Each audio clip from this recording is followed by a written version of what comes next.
Welcome to a special edition of the Alder Hour, live from SHRM25 here in San Diego. I'm here with Jocelyn. Hello.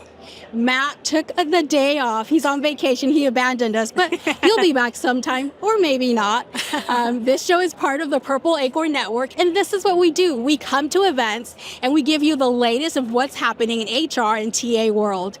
Check out our new website, by the way, purpleacornnetwork.com. Go check it out right after the show. And this show is also a podcast, and you can find it wherever you get your podcasts. I'm so excited to be here today, Jocelyn. What's been your favorite part so far? I think the energy, the people. I have been here now year over year for quite some time, and I'd say this is probably the busiest I've seen it. And the energy is incredibly positive. People are really excited. I think there's a lot of practical takeaways that people will get out of the different sessions. And so I'm excited to learn more about that. I'm excited. And we're here with the folks from VirgirlHR. Tell us a bit about what's happening at your booth. Yes, the booth is kind of crazy. So for those who aren't familiar, VirgirlHR is an employment and labor law compliance tool. We have a variety of features, from a chatbot to a handbook builder to legal updates and everything in between. And we have a booth here at SHRM, of course, and it's been insane. So yesterday, the expo was open from 4:30 to 6:30. And in that time frame, we had these lovely shirts. I'm HR. To save time, let's assume I'm never wrong. And we gave 450 away in 2 hours. So wow, really busy. Wow. Well, that is quite the situation, like Matt would say. And today we have a very special situation room that Jocelyn's going to tell us all about. But I'm not going to be part of the situation room this time. We have two incredible guests that are going to join Jocelyn. So take it away, Jocelyn. All right. Thank you.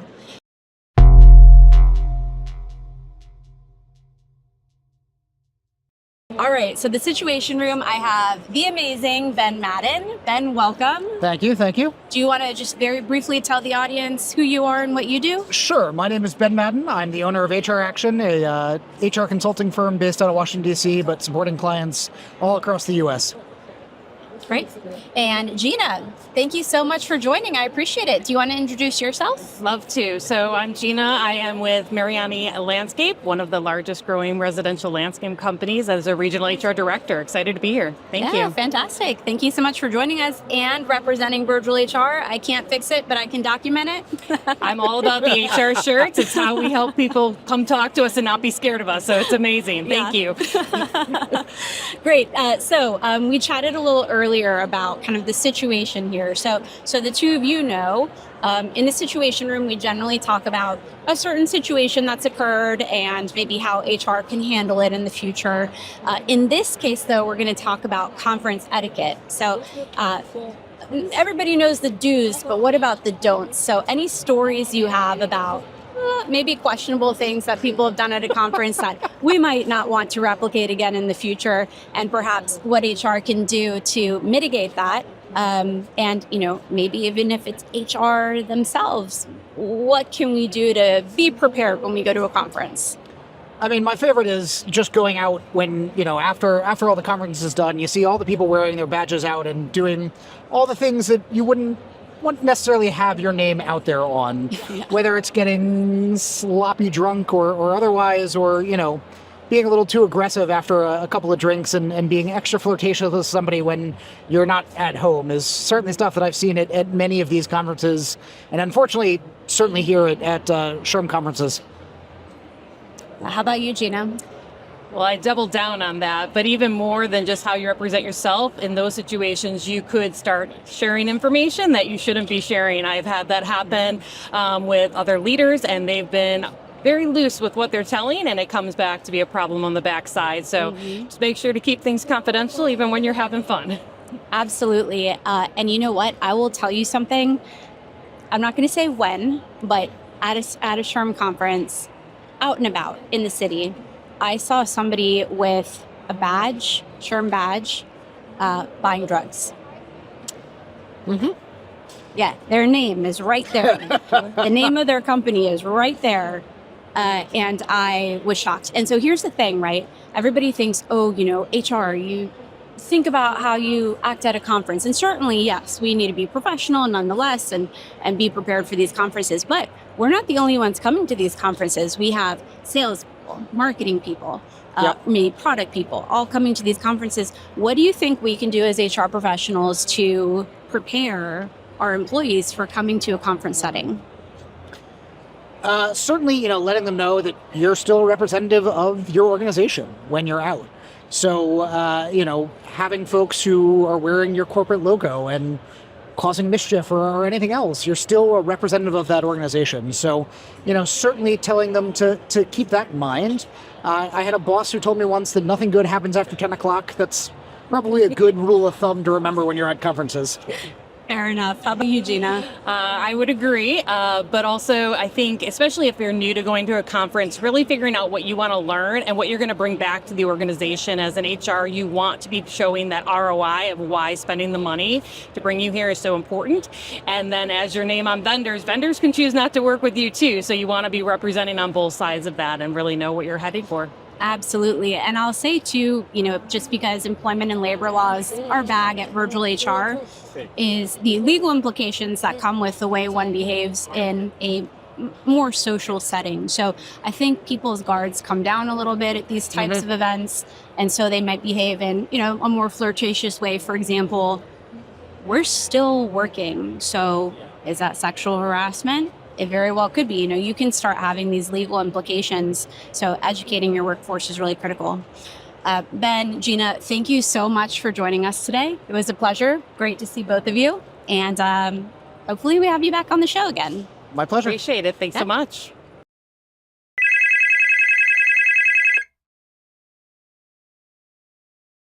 All right, everyone. We have Michael Dickerson joining us this week. I'm so excited to have you on the show. Thank you for having me. I'm glad to be here. So for those who don't know you, can you give us the quick 30-second elevator pitch? Absolutely. So I run a consulting firm and we focus on workplace mental health, employee well-being, stress management, burnout prevention, wellness, anything that falls under really taking care of people's health. That's what we do. Amazing. Something that's so important and so talked about nowadays. So when you talk about mentally healthy workplaces, what does that mean? Yeah, great question. So mentally healthy workplaces is really just about caring about people's mental health and well-being. And when I talk about it from the perspective of thinking of just the wholeness of the person. Because sometimes we only think of certain aspects. When we're thinking about, somebody struggling with anxiety, depression, but also what makes them flourish, what makes them thrive in life, what makes them thrive in the workplace. What does that look like? So when you think of the mental health continuum, I think about the whole continuum, not just one aspect of who that person is. I love that because so many times we focus on, or I'll say it myself, when you think about mental health and mental well-being in the workplace, you think about, like you said, the anxiety and those things, but it's so much more than that. It's it literally applies to every single one of your employees. Absolutely. Yeah, and so that's when we talk about employee well-being, we're talking about the whole person, right? We're talking about maybe they are struggling, but what does that mean for them to also flourish? How can we look at what is right with people instead of what is wrong with people? And how can we put things in places in terms of putting them in the right situations so they can be their best at work, right? What we call be your best version of yourself, really maximizing that potential. And so that's what we want. And when we talk about mental health, we just don't want to talk about just one aspect, because a lot of times we've just been conditioned in terms of media to do that, but we never talk about the other side. So I really like to talk about the other side of employee well-being and mental health in that aspect. I love that. And there's another aspect of your work that I really love, that you focus on burnout. I think everyone, I can say I have experienced burnout at work, and I think a lot of people have. Yeah. So when leaders come to you and to talk to you about burnout, and that their team is burnt out, what's one thing that you think they get wrong about it? Yeah, great question. So one thing I think they get wrong about burnout is they try to victimize the employees when I think it's about the system and the culture. And so a lot of times we want to think, oh, well, just do some stress management techniques.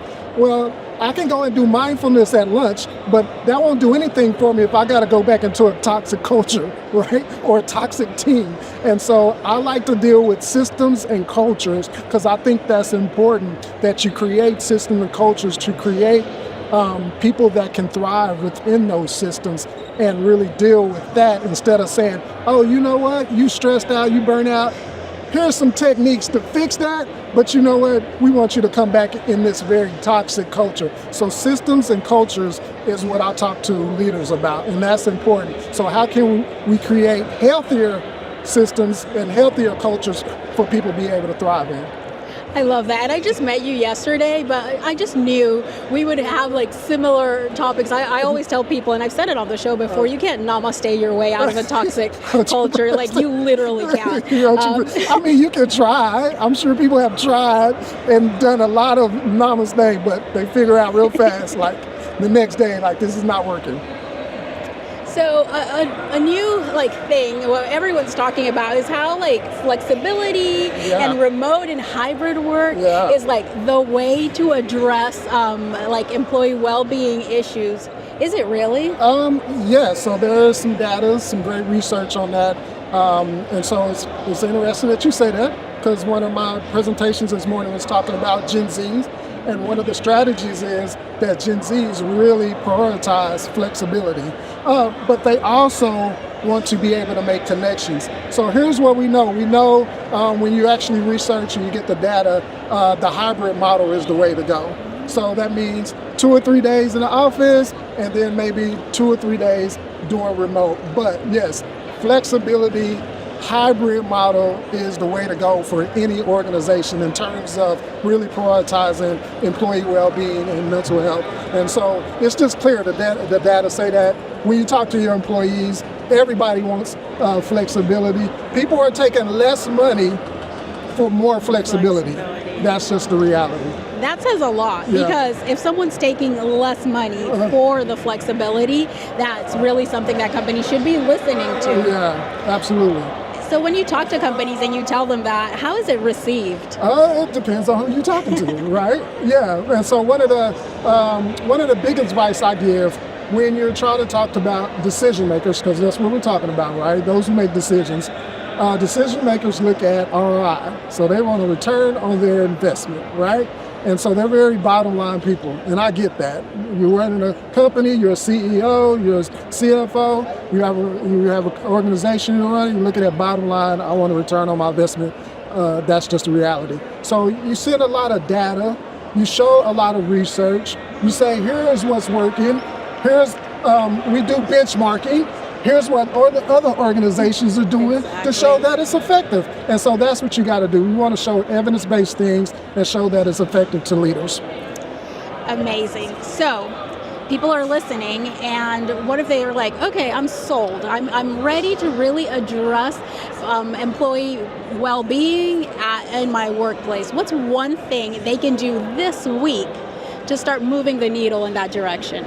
So one thing they can start doing this week, I think is important, is have a 1 hour, maybe workshop and just talk about it to try to destigmatize mental health in the workplace, right? Or looking at like, hey, we're gonna have somebody come in and really just give us a 1 hour, lunch and learn, and we're just going to have some communication around what does that look like. So start there. And I'm really big in making small incremental improvements. I don't believe that you just come in and transform a whole organization. I believe in small incremental improvements. So that's one thing they can do. I love that. And yes, because if you try to start big, you're never going to start. 100%. Because you're going to stay in that analysis paralysis. You're going to be thinking about like, oh, this. Starting small is the way to go. And that literally applies to almost everything. 100%. Yeah, right. So is there anything about well-being and like burnout or anything that I haven't asked that you think our listeners should know? Yeah, so what I'm seeing now is, so I started out a lot in like stress management. I still do a lot of mental health in the workplace, but what we're seeing now is burnout prevention is becoming huge, like people are burnt out, and really dealing with that as an organization, because you have to. Because what that means is when people burn out, they're fed up and they're done. And when people are done, they leave. And when they leave your organization, that's turnover. And when you have turnover, that's not good for your business. So you start talking about ROI. And so we want to do everything we can to prevent burnout. So I'm really big into prevention. I mean, I do a lot of intervention, but where can we prevent it? And that starts with the top. So with that said, we need more leadership buy-in.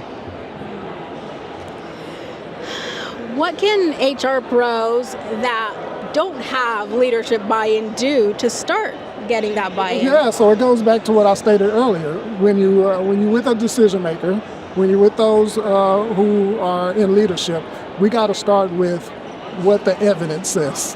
And so evidence-based practices, we want to start with some great data points. We want to look at benchmarking. And so you want to go to leaders and say, just lay it out and say, here it goes. Now, the thing that you're going to get is, well, maybe you don't have the investment. But I'll tell people, you don't always have to have the money to start making a mentally healthy workplace. One of the things you can do is you can go look at your policies.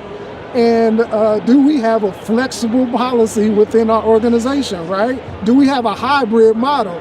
And that's going to look different for each organization. And so there's things that you can do that does not cost money that we can start with too. So we're going to do everything we can with burnout prevention when we're talking to leaders. No excuses, everyone. No excuses at all. All right, so I know you just met me, but I have this signature thing that I do where at the end of podcast episodes, I like to ask rapid fire questions. Let's get it. Let's First go. thing that comes to your mind, right? What's one HR buzzword that you wish would disappear?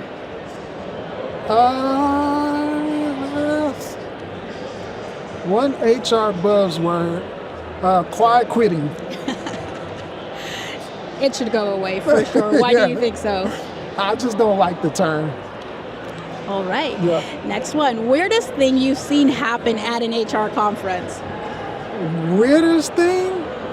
I've seen them do the electric slide. Just bust out an electric slide right in the hallway.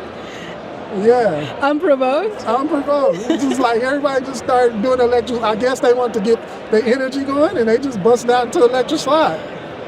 Yeah. Now, I didn't really get into it, but I enjoyed it. Okay, It was weird, but I was like, okay. We're down with it. All right. Most overrated workplace wellness trend. All right, say that one more time. The most overrated workplace wellness trend. Mindfulness at lunch. Tell me more. Because if I do mindfulness and I'm trying to get into, you just said it, Namaste, and I'm trying to get to mindfulness, and I went to a mindfulness like 30-minute for lunch, and then I go back and at 1 o'clock I go into a meeting that's super toxic. It just took away from all my mindfulness. I'm not in a very mindful place. You just wasted 30 minutes, basically. All right, love it. Thank you so much for joining us. How can listeners connect with you? Yeah, so you can connect with me on LinkedIn. You should also go to my website, www.dickersoncg.com. You can also just reach out to me at michael@dickersoncg.com.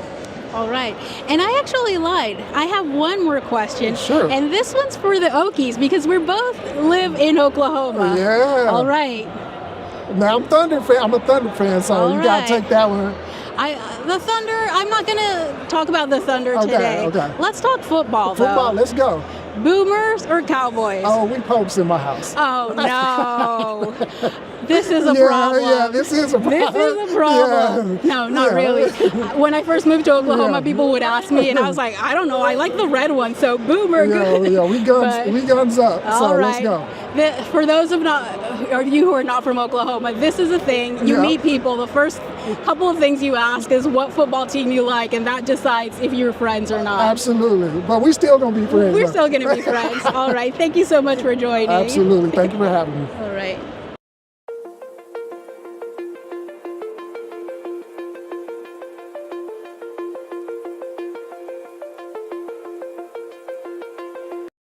All right. And now it's time for trending or ending. Jocelyn's joining me on this week. It's the first time I've done trending or ending, so hopefully I'm, able to contribute the way that you'd expect me to, Rhona. Well, we shall see. Get ready. So, as a vendor, how do you stand out at a conference, right? You go big, and I mean huge. And that's what Paylocity has done here at SHRM25. Yesterday, with Alan, our producer, I walked the floor and I looked at all of the swag that's here. And there's some really cool things, right? There's a Magic 8 Ball, there's screen printing, there's t-shirts, and every conference, the conference gives you the bag for you to put your swag in, and that bag always gets full, and you end up having to get another bag from another vendor. So all you do is go and get bags to put more swag in. Well, Paylocity said, no way. We are going to be the swag bag. And get ready, guys. I'm going to show you the ridiculousness of the size of this bag is genius level marketing. This is what we're seeing everyone. Oh, we're covering Jocelyn. This is what we're seeing everyone walk with at the conference, the expo floor. And I saw someone yesterday, it was so full, they were dragging it on the floor. The site, everyone stops you and asks you, where should I get this? Paylocity ran out of them really quick to the point where they're now doing only giving them away at the top of the hour and everything. I think this is genius level marketing. I think it's like you see, it's not super expensive. It's not this whole thing, but it's what gets people talking and getting them to their booth, because their booth is in the corner. So you see someone with this huge bag in the middle of the floor, you ask them where you got it, they tell you Paylocity, you go to the corner, you get it. And of course, their booth is really cool, and they have gift cards, giveaways, and things like that. But that's where then their salespeople get to talk to so many people. The foot traffic there has been incredible, all because of that huge bag. So, Jocelyn, what do you think? Is this a trend we're going to see? Or we're going to see inexpensive, big ways for vendors to make a splash at conferences? Well, as we were talking about this earlier with the bag, I was thinking, what other ways could vendors provide cheap but bang for your buck type swag? And I have to say, this really takes the cake. It's really creative. You're right. I mean, look, we're looking at people here now. Everybody's got bags. Everybody has bags on bags. Look at this woman over here, bags on bags. And it's something that, is just absolutely genius. I don't know who in marketing sat there and was like, hey, do you guys see all the bags that everybody's carrying all the time? We should get one big bag. It was amazing. And I spoke briefly to some of their salespeople, and they told me their whole motto and the slogan, what they're about is innovation never stops. And it started with that, obviously their product and everything, but that really shows you who they are as a company. I think too, they also, in a silly way, maybe really understand their audience. Mm-hmm. Everybody knows swag is a big deal at the SHRM conference. And so to understand HR's pain point at a conference experience is pretty cool. Yeah. Amazing. I think it's trending. I hope we see more vendors do this because, yes, the cool, expensive things are cool, but this is something you're going to remember. I'm going to Trader Joe's with my Paylocity ridiculously huge bag. Yeah. And something funny, too, you see all these giveaways. So right now at our booth, we're doing a $1,000 giveaway for people who sign up for a demo. But people are more interested in the T-shirts that we have, because they're funny T-shirts that we offer. More interested in the T-shirts than they are in the giveaway. And I think part of it is because it's this instant, I don't know if gratification is the right word, but this instant result that they're getting, something tangible. And same goes for the bag, you can be with a completely separate HRIS, but you're going straight for that Paylocity booth. Exactly. So we agree, it is trending. Yes. Thank you so much, everyone, for joining us on this special episode, the special edition of the Alder Hour. Check out purpleacornnetwork.com. Like I said earlier in the show, we have a brand new website that is amazing. It is so beautiful. And don't forget to follow our LinkedIn page. That's where you'll find out where we're going to be next and all of our shows and just everything that's happening. There's a lot of cool things happening at Purple Acorn Network. So again, purpleacornnetwork.com. Check out our other shows. We're going to be live tomorrow with the HR Morning Show here. And we have so many other shows that you can see them all listed. This is Rhona and Jocelyn clocking out.